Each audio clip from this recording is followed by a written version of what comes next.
ठंड में एक रजाई में सोने वाला मोहल्ला। विनीता अपने हाथ में गर्मा गर्म चाय का कप लिए बालकनी में खड़ी थी। कई दिनों की धुंध के बाद आज आसमान थोड़ा साफ नजर आ रहा था। सुनहरी धूप को देखकर विनीता के चेहरे पर एक बड़ी सी मुस्कान आ गई और वो खुद से ही बातें करने लगी। वाह, भगवान का लाख लाख शुक्र है कि आज सूरज देवता के दर्शन हो गए, वरना पिछले एक हफ्ते से तो ऐसा लग रहा था जैसे सूरज दादा छुट्टी पर चले गए हो। आज तो मौसम वाकई बहुत सुहाना है। क्यों ना आज घर की रजाई को अच्छी तरह धूप दिखा दूं। हमारे घर में एक ही तो रजाई बची है और उसकी हालत भी चूहों ने खराब कर दी। कमबख्त चूहों ने जगह जगह से कुतर कर उसे छलनी बना दिया है। और ऊपर से प्रभास जी, उन्हें तो रात को सोते समय न जाने क्या होता है, इतनी गैस बनती है कि पूरी रजाई में अजीब सी महक बस गई है। अगर आज इसे धूप नहीं दिखाई तो कल से इसमें सोना मुश्किल हो जाएगा। धूप लग जाएगी तो थोड़ी फ्रेश हो जाएगी और कीटाणु भी मर जाएंगे। विनीता तेजी से कमरे की तरफ भागती है। कमरे में उसका पति प्रभास बड़े मजे से रजाई में दुबक कर खर्राटे मार रहा था। विनीता ने बिना सोचे समझे रजाई का एक कोना पकड़ा और उसे जोर से झटक कर खींच लिया। अचानक ठंड लगने से प्रभास की नींद खुल गई और वो गुस्से में उठा। क्या बदतमीजी है विनीता, क्या तुम पागल हो गई हो? तुम्हें दिखाई नहीं दे रहा कि आज संडे है और मैं कितनी शांति से सो रहा हूँ? कड़ाके की ठंड में कोई अपनी रजाई छोड़ता है क्या? तुम तो ऐसे रजाई छीन रही हो जैसे कोई डाकू लूट रहा हो। सोने दो मुझे, अभी अभी तो सुबह के सपने शुरू हुए थे। उठ जाइए प्रभास जी, संडे है तो क्या आप पूरे दिन चादर तान कर ही सोएंगे? सुबह के 11 बज चुके हैं। बाहर जाकर देखिए कितनी शानदार धूप खिली है। सारे दिन सोते हुए ही निकालोगे क्या? जाइए जल्दी से उठकर नहा लीजिए और थोड़ी देर धूप में बैठिए। अरे भाई, तुम तो पीछे ही पड़ गई। बिना रजाई के अब मैं इस ठंडी हवा में सो ही कहाँ पाऊंगा? तुमने तो नींद का सत्यानाश कर दिया। चलो, इससे अच्छा कि मैं उठ ही जाता हूँ और चाय पीकर धूप का आनंद लेता हूँ। पर याद रखना, रात को अगर मुझे ठंड लगी तो मैं तुमसे रजाई छीन लूंगा। विनीता मुस्कुराते हुए रजाई लेकर बालकनी की तरफ बढ़ती है और उसे रेलिंग पर फैला देती है। तभी अचानक उसकी नजर नीचे गली में जा रही एक रेहड़ी पर पड़ती है। एक आदमी जोर जोर से आवाज लगा रहा था, सस्ती रजाई ले लो, फैक्ट्री के भाव में नई रजाई ले लो। विनीता ने जब रजाई वाले को देखा तो उसके दिमाग में ख्याल आया, वैसे प्रभास जी की बात भी सही है। हमारे घर में बस एक ही रजाई है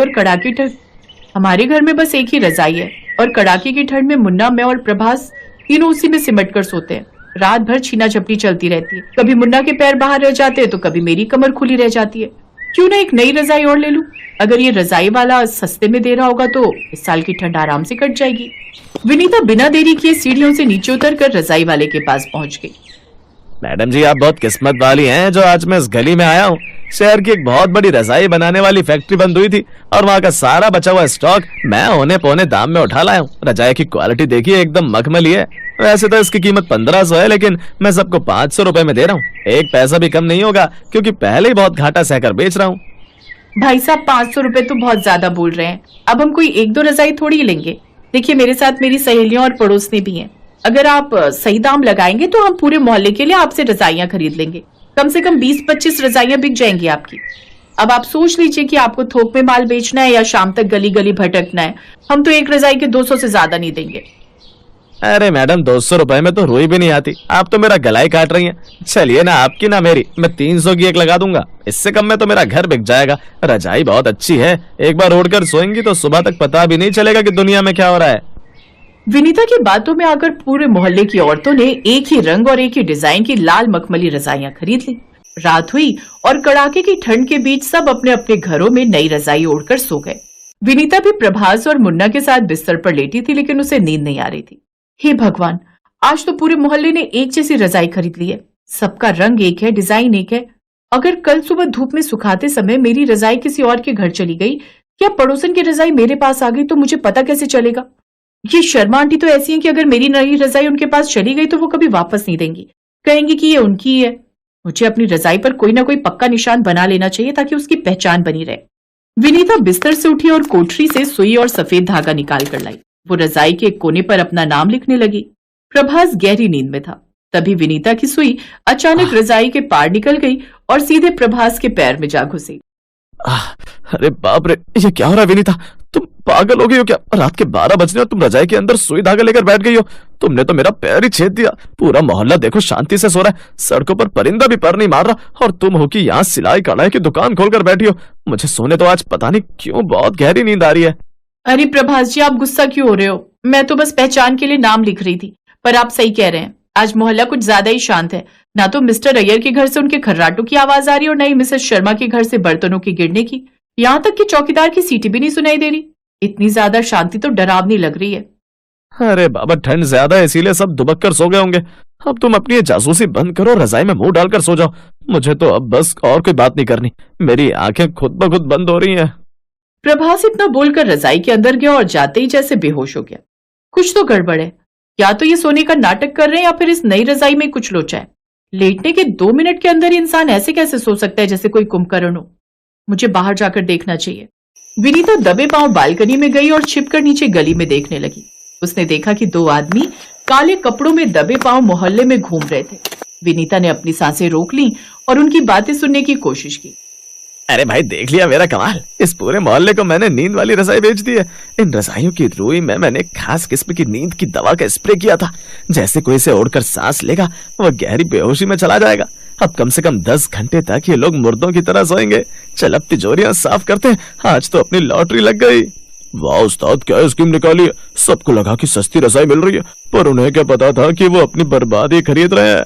चल सबसे पहले उस अय्यर के घर चलते हैं, सुना है बहुत सोना है उसके पास।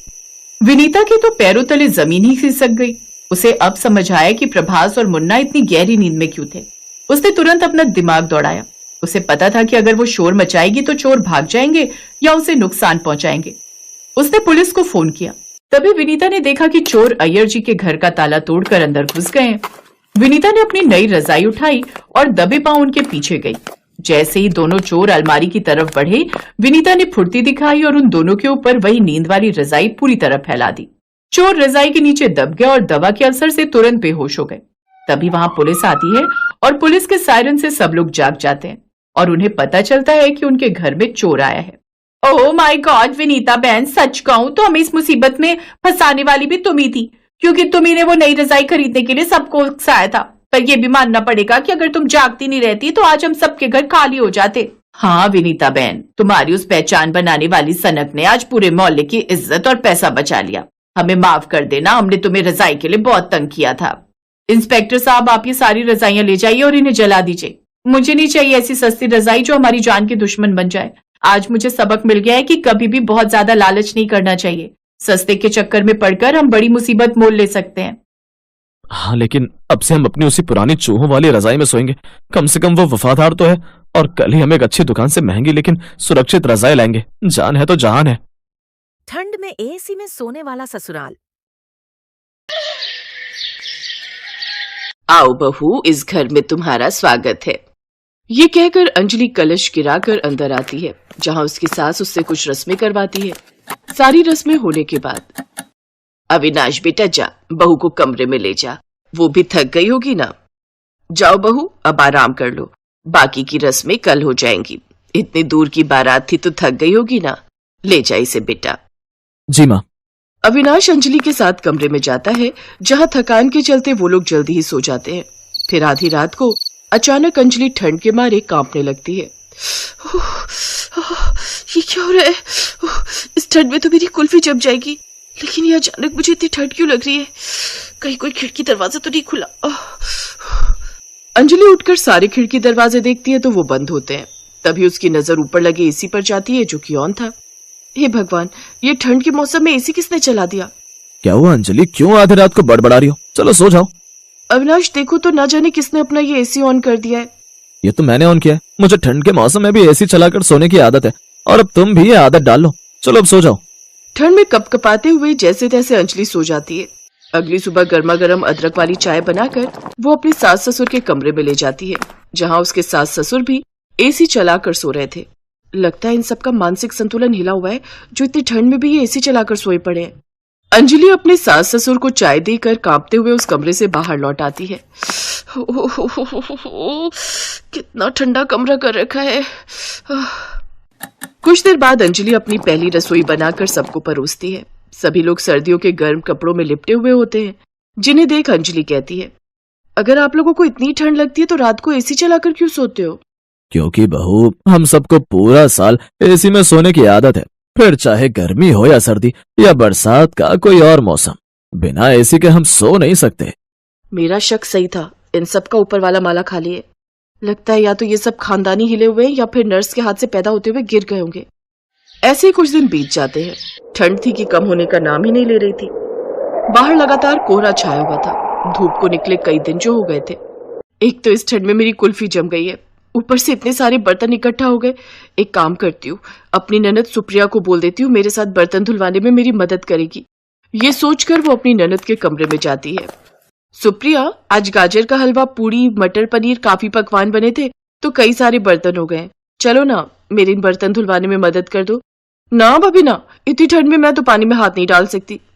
इतनी ठंड लग रही है तो फिर ये एसी चलाकर क्यों बैठी हो? ओफो, कितनी बार बताया आपको कि एसी के बिना हम नहीं रह सकते।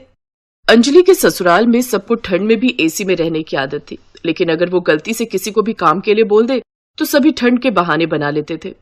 ना बहू ना, मुझसे ये सब्जी नहीं कटती, देख नहीं रही कितनी ठंड है, मुझसे तो रजाई से भी हाथ बाहर नहीं निकाला जा रहा। अच्छा ला, मुझे जरा एसी का रिमोट तो दे, एसी ऑन कर लूं। जी तो चाहता है आज की सब्जी में जहर मिलाकर इन सबको दे दूं।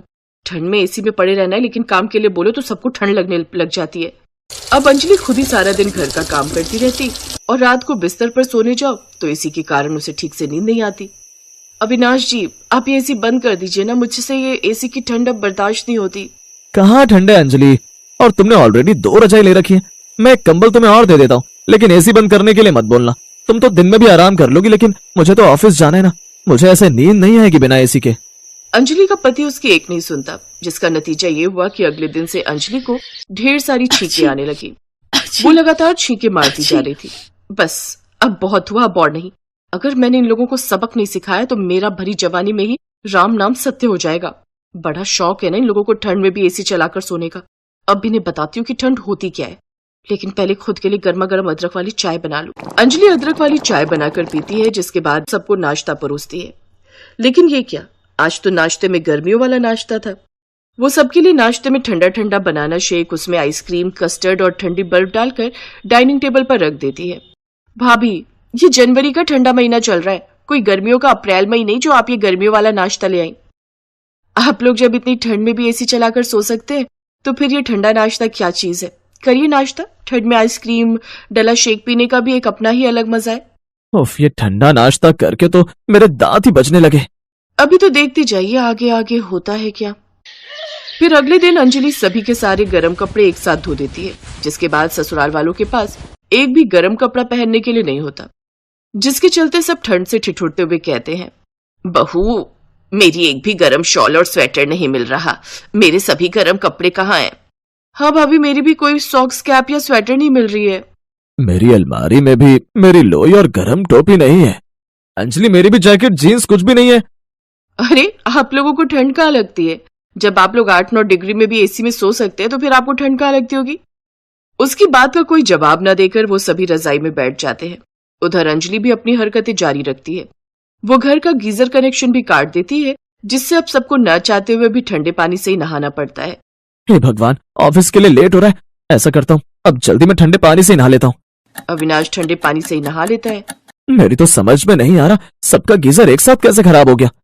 ठंडा खाना खाने और ठंडे पानी से नहाने के कारण, साथ ही ठंडे एसी की हवा में सोने के कारण अब उन सबकी तबीयत काफी खराब रहने लगती है।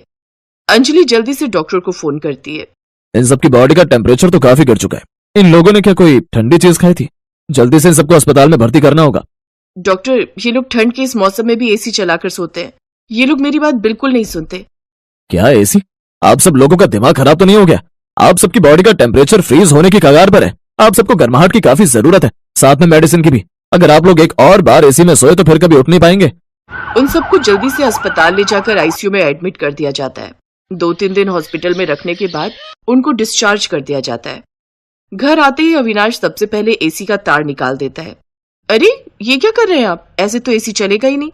हाँ तो हम लोग पागल थोड़ी ना है जो एसी ठंडी के मौसम में भी चलाकर सोएंगे। हम लोगों को मरना थोड़ी है। बिल्कुल ठीक कह रहा है बेटा, अब एसी चलेगा तो सिर्फ गर्मियों में, सर्दियों में नहीं। निकाल बेटा, सभी एसी के तार निकाल दे। अंजलि अब मन ही मन खुश थी कि कम से कम अब उन सब की ठंड में एसी में सोने की आदत तो छूटी।